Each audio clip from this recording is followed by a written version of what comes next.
นัดทั้งใดขางนั้นบ่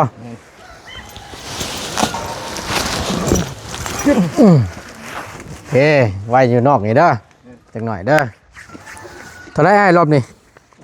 600,000 เพราะว่าทางประตูก็ช่างอยู่ในนอกก็600,000นั่นแหละพี่น้องเอ้ยก็อันนี้อ้ายเราแกมาให้ก็บ่เป็นหยังเนาะเดินกัน1,000นึงต่างอุดหนุนหั่นอ้ายเราหั่นแหละ1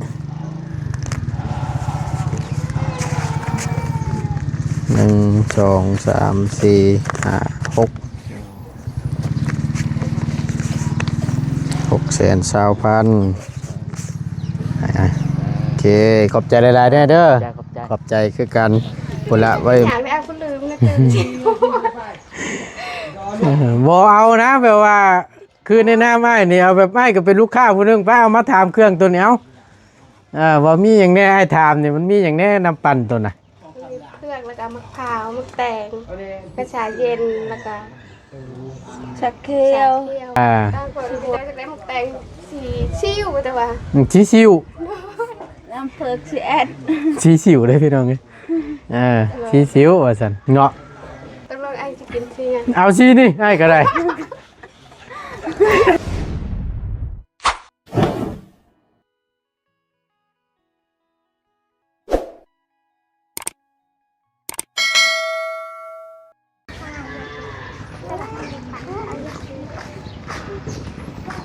เรื่องเฮียนบ่ล่ะ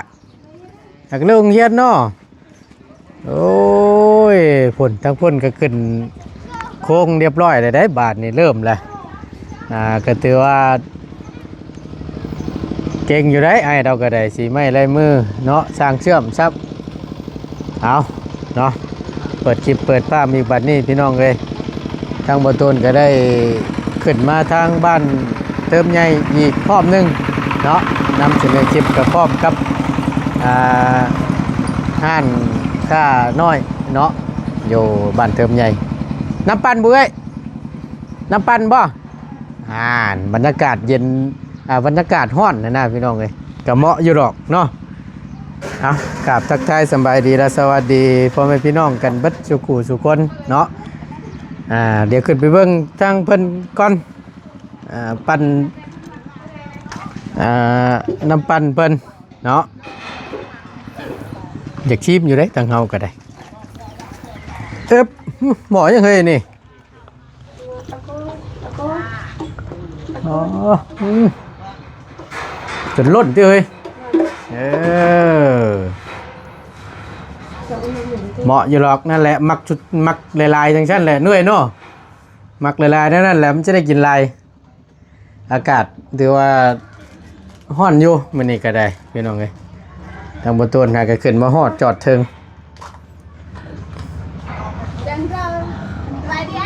โดยสบายดีมาแต่ใช่น้องไปไอ้ไปโดดด้วยมันจะเตะเป็ดฮะบ่ได้ไปทางใดบ่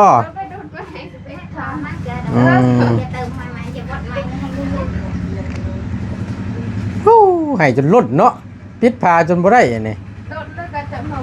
คักแน่เลยนี่งามใช่ปะเปิดยักษ์ไม่เห็นจะเป็นวันช้านะสบายดีล่ะป้าพวกเนี่ยปิดพาจนบ่ได้ต้องคอกินก้อนแล้วจังแซ่บอยู่เอ้ยถามแล้วก่อนบ่จากใจได้แซ่บอยู่บ่แซ่บอยู่เนาะบ่หวานเกินบ่จางเกินพอดีเนาะโอเคบ่แม่นหยังอันคำว่ามันเป็นอะไรก็ให้ติเด้อสิได้ให้ปรับปรุงเด้อ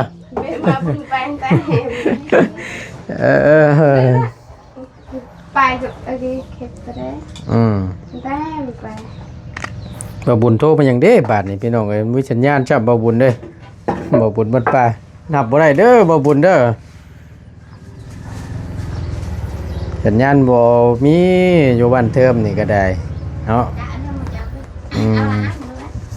ชิ้นด้วย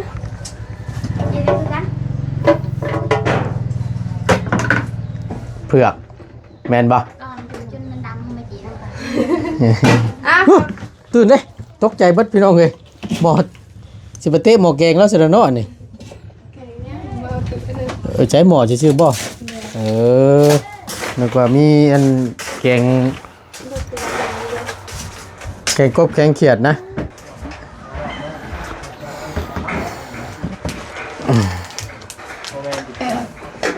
ได้เฮ้ยอาจจะเลิกเฮียนบ่ล่ะเอาเดี๋ยวให้เพิ่นเฮ็ดเวียกเพิ่นก่อนพี่น้องเอ้ยพอดีทั้งบ่ต้นได้อันนี้พี่น้องได้สั่งข้าวมาไว้ให้เป็นได้ให้โอเคอยู่หรอวะงามเนาะนี่สบายดีเด้อเด้อโดยมาพอดีทั้งตุ้ยเอาหาในกว่ามาพอดีสั่งให้เราเอามาให้โอเคถนัดทั้งใดข้างนั้นบ่โ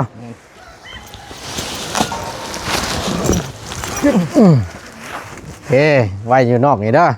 จักหน่อยเด้อมื้อนี้ก็เป็นอีกมื้อนึงน้อยเนาะอากาศมันอันนั้นพี่น้องเอ้ยฮ้อนคักอยู่เอาล้างใหม่บ้านฮะเป็นล้างใหม่บ้าน บ่แม่นได้อันนั้นของเพิ่นต่างหากไอ้ เขาเองนะ ของเขาเฮ็ดเองน่ะบ่แม่นของเฮาก็คำของเฮานี่ก็6 หลังนี่แหละ ฮะแม่นถ้าว่าไล่นี่ก็เป็นหลังนี่1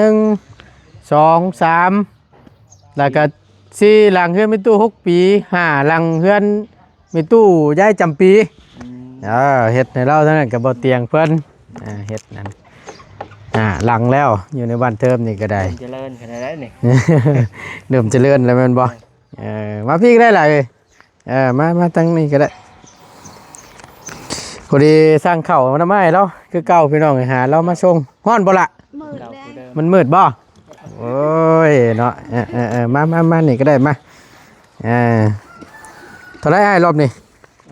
600,000 600,000เพราะว่าทางประตูก็ช่างอยู่ในนอกก็600,000นั่นแหละพี่น้องเอ้ยก็อันนี้ไอ้เราแกมาให้ก็บ่เป็นหยังเนาะเดินกัน1,000นึงต่างอุดหนุนหั่นไอ้เราหั่นแหละ1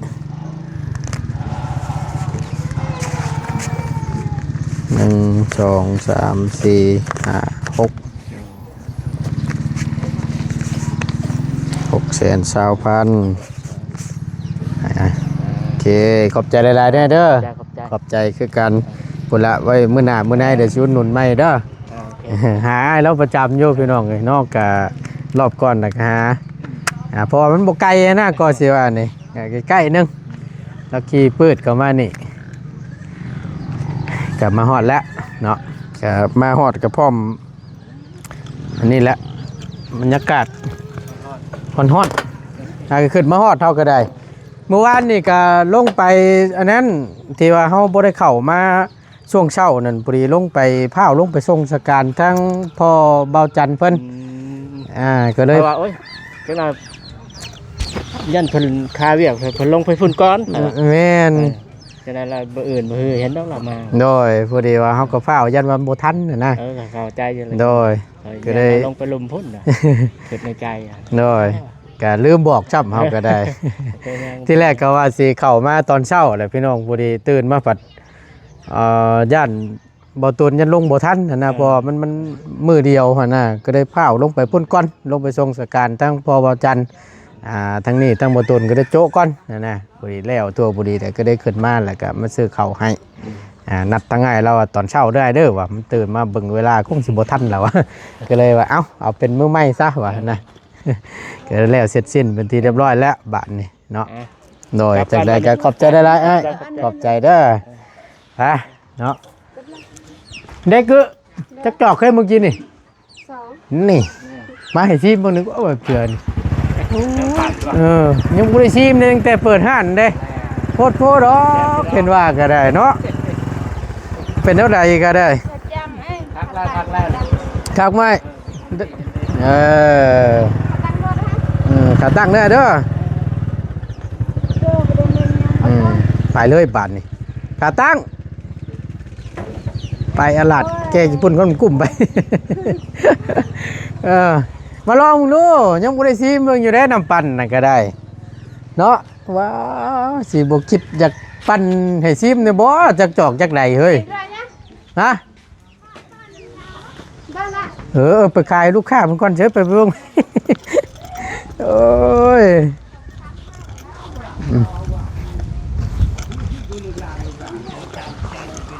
ผ่อนจับเบิ่งเดี๋ยวบ่ตัวสิเฮ็ดคือลูกค้าทั่วไปแหละนั่งท่าก่อนนั่งท่าก่อน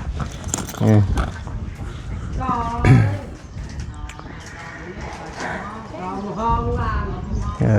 อ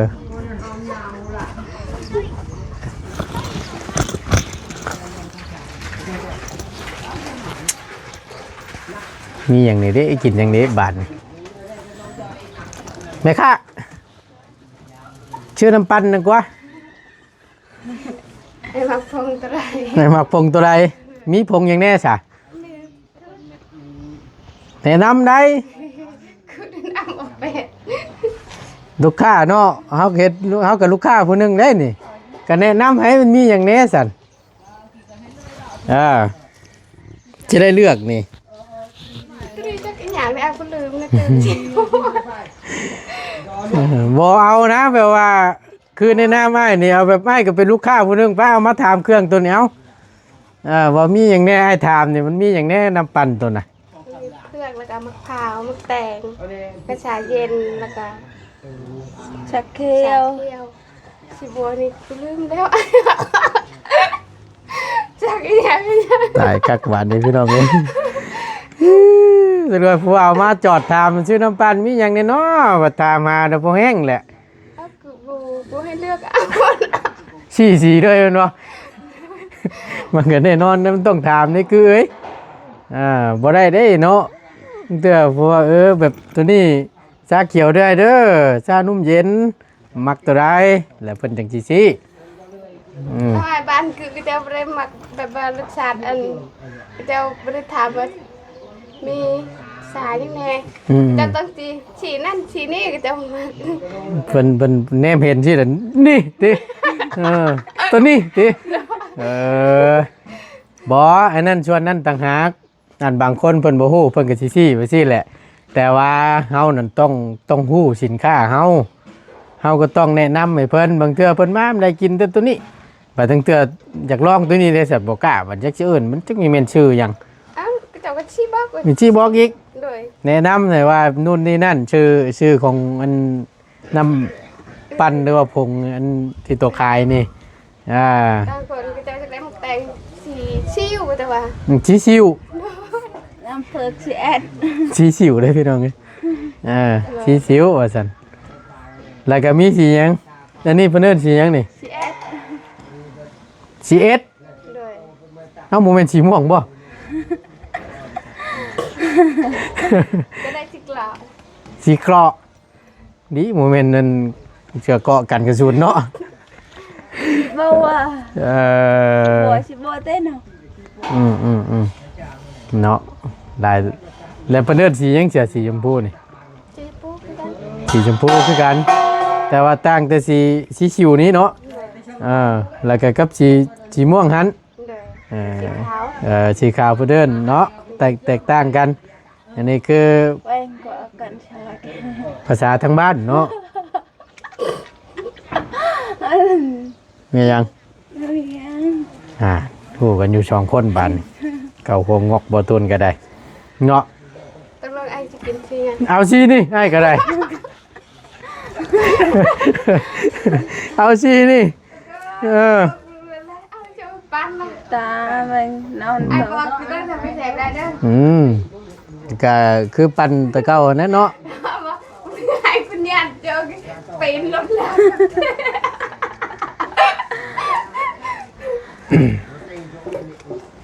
ตาคือออกกลางแปะ คือไข่น้ำแข็งใสเนาะ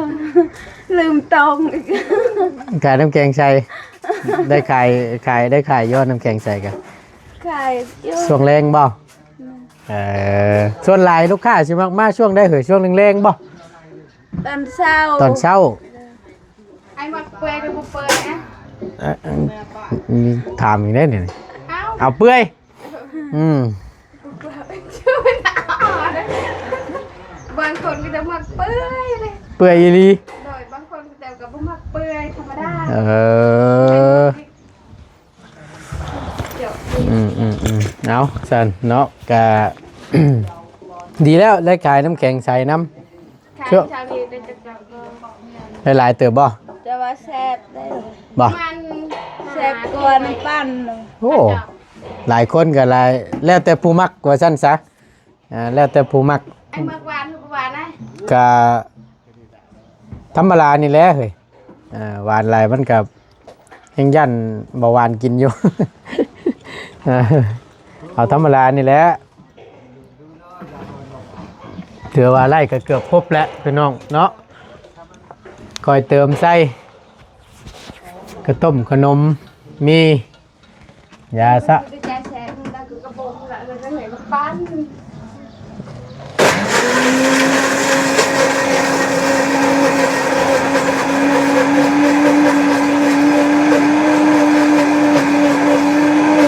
แล้วธรรมดาเด้ เอาธรรมดานั่นแหละ ไม่รู้ปื้อนี่แล้ว มีกำหนดอีกได้พอแล้วเพิ่นว่า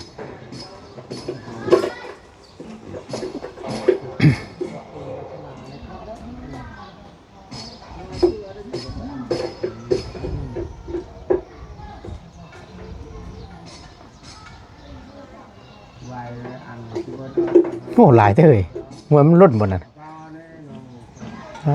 ตะ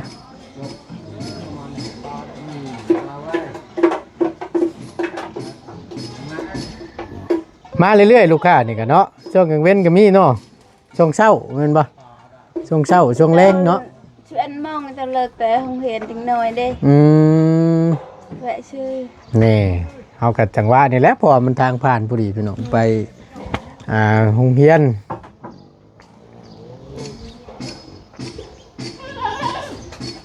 นี่ละเดี๋ยวสิซิมตัวนี้ก่อนบ่ตุนสิซิมตัวนี้เบิ่งก่อน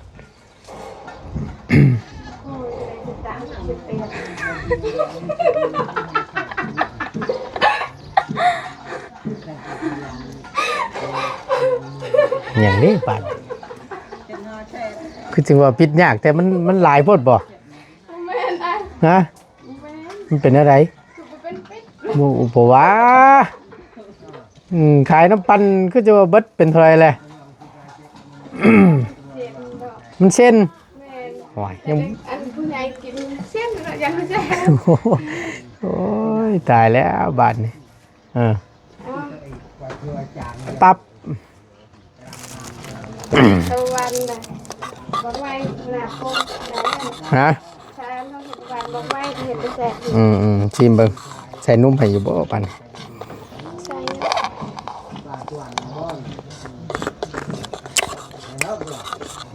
อืม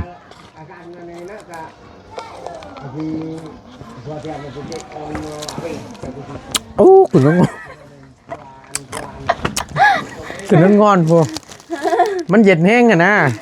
เจ็บอะไรเจ็บ แม่นมันเย็นแห้งต้องค่อยๆลูด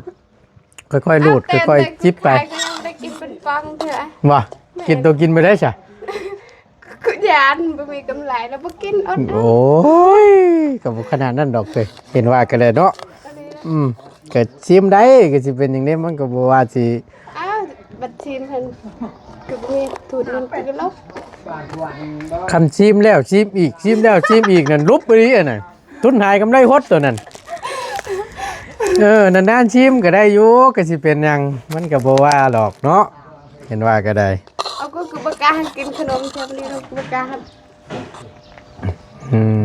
า ก็แล้วแต่ตัวล็อกพิจารณาเอาอะนะ หยัดขาดทุนบ่กล้าเอาชิมว่าซั่นได้สิฮู้ซั่นบัดมึงเทื่อปั้นมันเป็นแบบใดหรือว่ามั่นใจในสีมือแหละ ชิมแบบเล็กๆน้อยๆแบบทางน้องเพิ่นซื้อแล้วก็ชิมลงไป เอากูบ่คำถ้าตัวชื่อเลยเพิ่นสิมาชิมนํตายแล้วแม่ค้านั่นนี่ แบบว่าน้องชื่อจอกนี่มากันอันคือชิมแน่สิบ่ สิได้ฮู้บัดนี้ติ ก็ลองเบิ่งบ้านหรือบ่บ้าน โอ้ยอย่ากลัวเด้พี่น้องเอาพอดีสำหรับไม้บ่มักหวานปานใดพอดีละหวานหลายมัน เจ็บคอนะพี่น้องแล้วแต่ผู้มักว่าซั่นจ้ะ คือตัวนั้นเราก็ยังบ่หวาน บางคนก็มักหวานนะบางแล้วแต่ถ้าเพิ่นมาสร้างก็เพิ่นจะกินหวานก็จัดให้เพิ่นถ้าว่าเพิ่นบ่มักหวานเอาแบบพอดีก็โอเค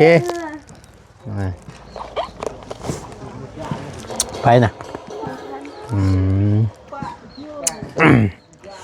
บัดลามมันยามมันเด็กน้อยครับเขาเจ้ามาซื้อก็รอคิวกันปั่นทันอยู่บ่น้ำแข็งใส่กัน น้ำแข็งใช่ค่ะแม่นึกหน่อย ผู้ใหญ่บ่ แม่ ใครอยู่ซั่น ทางไอ้โคเพิ่นเด้ ฮะ กระลูกเมียมา ไผน่ะ ไอ้โคเพิ่น ไอ้โค ด้วยครูไปสอนนักเรียน อ๋อเพิ่นมา มาซื้อเด้ บ่เพิ่นมาอุดหนุนอืม สองเทื่อ นี่โอ้ทางอ้ายอันผู้เพิ่นเป็นครูสอนนักเรียนอยู่นี้เห็นอยู่หรอกพี่น้องไอ้ที่เรามาขายเลขหรอกกับเมียเราแม่นบ่ โดยแล้วก็ลูกเรา2 คน ดีละเนาะวันน่ะบอกผ่านลูกอยู่บ่ ผ่านเลยจะบ่ได้ซื้อ เพิ่นเฮ็ด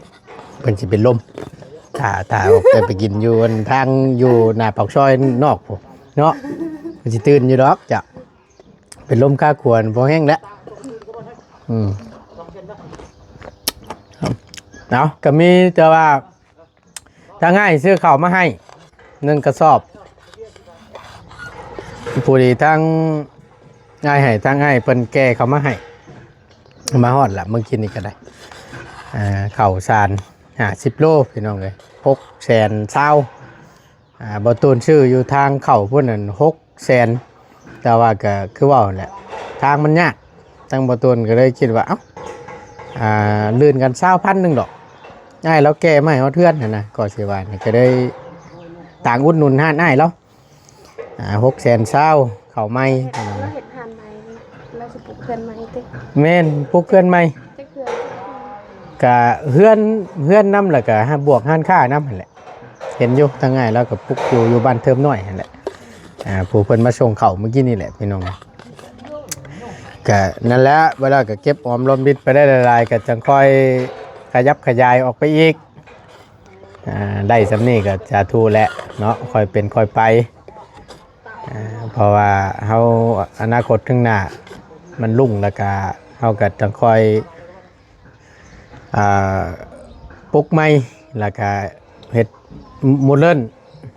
ประตูกอเอาใครหอดลวงเลยบ่โดนมาไก่หอด30 ปี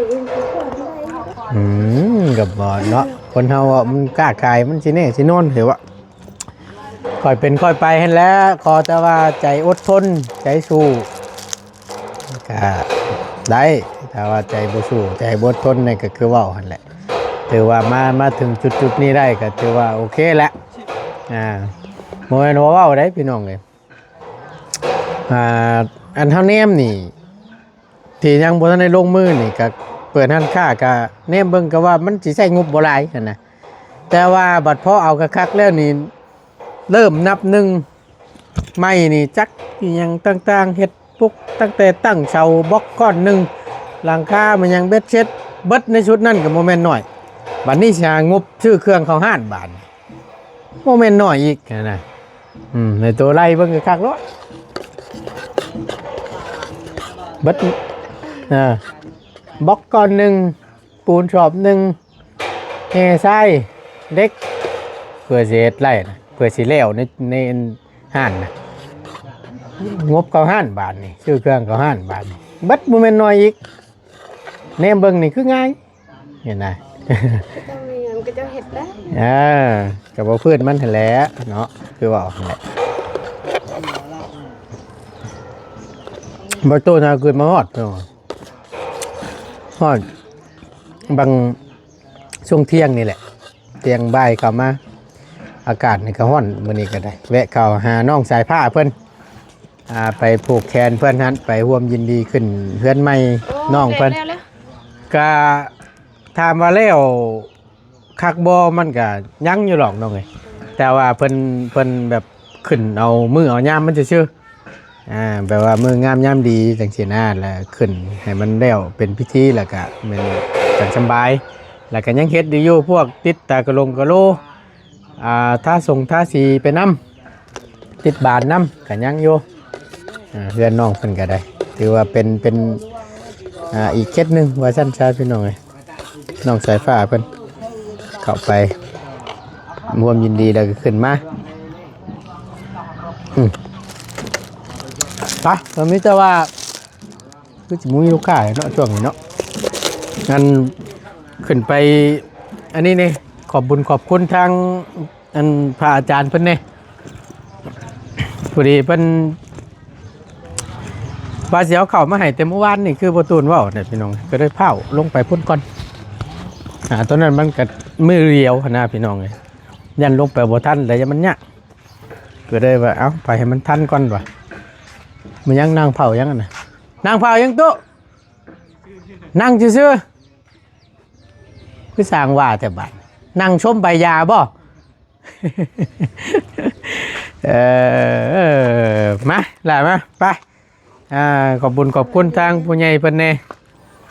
เธอช่างกล้วยนี่เท่า ไปจุดเทิงนั่นน่ะ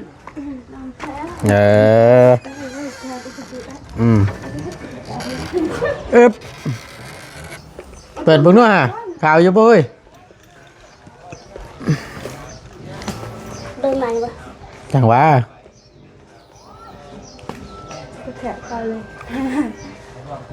แกะเบิ่งดูยังเดือจักชอบเขาเปลือกตัวเดี๋ยวสิชอบเอาเกิดยิ่งดีตามเงินแหละข่าวเนาะบัดไป600,000เศร้าพี่น้อง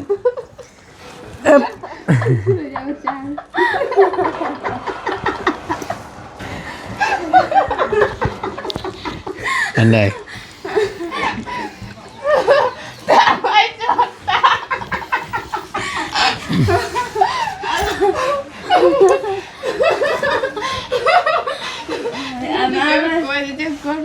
เอาไม่เนี่ยเอาเดี๋ยวมันสิบ่ได้ยินเดี๋ยวมันก่อน จักกลัวยังสิตรงนี้ฮู้กันอยู่2คนนี่น้องแหละทั้งบ่ตูนก็ได้แต่พังนำซื่อๆ อย่าไปได้ไอ้แช่งจ้อยกูตายไปกูเดินไปตอนไหนจะตั้งเลย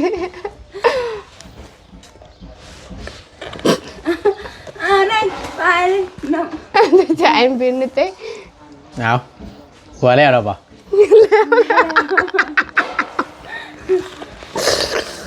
ให้หัวก่อน อะไร มันไปเที่ยวเจียวกูจะเด็กก็อยากจะ คือสิยุดหัวแล้วเนาะบัดนี้เนาะฟังเด้อก็เป็นทาง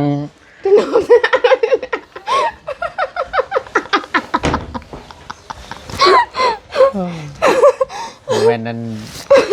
กินนั้นต้มชามาจากล็อกคือจังว่าหัวคักแกะ มันไปกินอีกอย่าง บ่ได้กินนี่ยัง โดย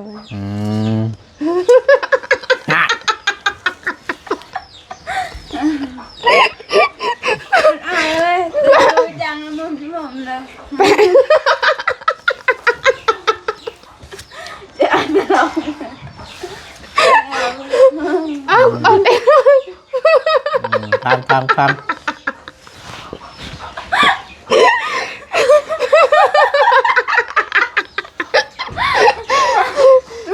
ไปจะไม่ ตั้งใจไว้จะทำ โอ้ยพี่น้องเลยเอามาตูนโชว์กันเพิ่นหัวก่อนเอาบ้านนี้พี่น้องเลยตึกใจเพิ่นหลายเติบหัวเติ้นอยู่โอ้ยเนาะเอากับเป็นเงินทางพระอาจารย์เพิ่นเด้อที่เพิ่นพระอาจารย์ที่ผู้เพิ่นนำปืนนำไฟเข้าหันค่าตัวนั่นแหละกับเป็นพระอาจารย์ท่านเดียวกันแล้วบัดนี้เพิ่นฝากเงินไว้ตั้งให้อีก ซื้อข้าวมาให้พระเจ้า1กระสอบแล้วก็มีแต่อยากให้พรให้ใจเพิ่นแน่ให้เพิ่นอยู่ดีมีแห้งนั่นแหละตั้งพระอาจารย์อยู่ฝั่งไทยแล้วน้องเด้อว่าผ่านนี่แหละ ขอบใจขอบคุณหลายๆเด้อทางพระอาจารย์เพิ่นที่จดซอยกับข่าวกับน้ำทางลูกหลานขอทางพระอาจารย์เพิ่นจะมีสุขภาพแข็งแรงเด้อความเจ็บจะได้ความไข้อยาจะมีขึ้นเนื้อลงไตให้ตลอดปลอดภัยเด้อที่สำคัญให้อายุบันควันยืนจะเจ็บจะจนเด้อจะโชว์จะลาเด้อพ่อเอ้ยค่ะ สาธุสาธุเอาก็ทางน้องน้ำ ขอบใจหลายๆได้ทำฝ่ายการที่ถือข่าวงานทางเราขอให้อาจารย์จงมีสุขภาพแข็งแรงความเจ็บอย่าให้ได้ความไข้ให้มีปรารถนาสิ่งใดขอให้ได้สิ่งนั้นสำคัญให้อยู่คันบันเยินไปทางไหนก็ให้ตลอดปลอดภัยได้สาธุ สาธุเอาไปสั่นมิตรว่าตั้งง่ายก็สิได้ขอจบคลิปปิดคลิปก่อนจังใดก็ให้เฮงมันมานเด้อค้าขายงานมืออย่างก็ได้เด้อไปสบายดีพี่น้องเด้อล่ะเด้อ สบายดี โดยไป อ้าวขนาดเกิดจัง นะโอเคพี่น้องในทั้งมาต้นก็ถือว่าได้ซื้อข้าวมาให้เนาะข้าวสาร1กระสอบเป็นที่เรียบร้อยแล้วล่ะมามอบให้ฮอดจอดถึงเด้อพระอาจารย์เด้อเนาะเอาก่อนเดินก็ตั้งมาต้นกับในนามตั้งหน้าเป็นสะพานบุญให้เนาะก็ต้องขอบบุญขอบคุณขอบอกขอบใจทางพระอาจารย์ในหลายเนาะอยู่ทางฝั่งใต้ที่ได้สดได้ซอยทางครอบครัวของน้องเพิ่นซื้อข้าวมาให้ในครั้งนี้ก็ขอให้ทั้งพระอาจารย์จงอยู่ดีมีแห้งอย่าเจ็บอย่าจนเด้อขอให้เจริญในศีลในธรรมเนาะสาธุเด้อเอาเว้าผิดพลาดประการใดก็กราบขอโทษขออภัยน้ำลายทางประตูนก็ได้เนาะเอาขอบคุณหลายๆทาง FC บัจจุสุขุสุคนเนาะที่เข้ามาเป็นกำลังแห่งใจและติดตามรับชมคลิปโดยบ่ข้ามโฆษณาสิ่งที่สำคัญบ่ปะบ่ทิ่มซัพพอร์ตทางประตูนโดยตลอดมาเนาะขอบคุณหลายๆเด้อพี่น้องเด้อไปอยู่ดีมีแห้งเจอกันคลิปหน้าพี่น้องสบายดีเด้อพี่น้องเด้อไป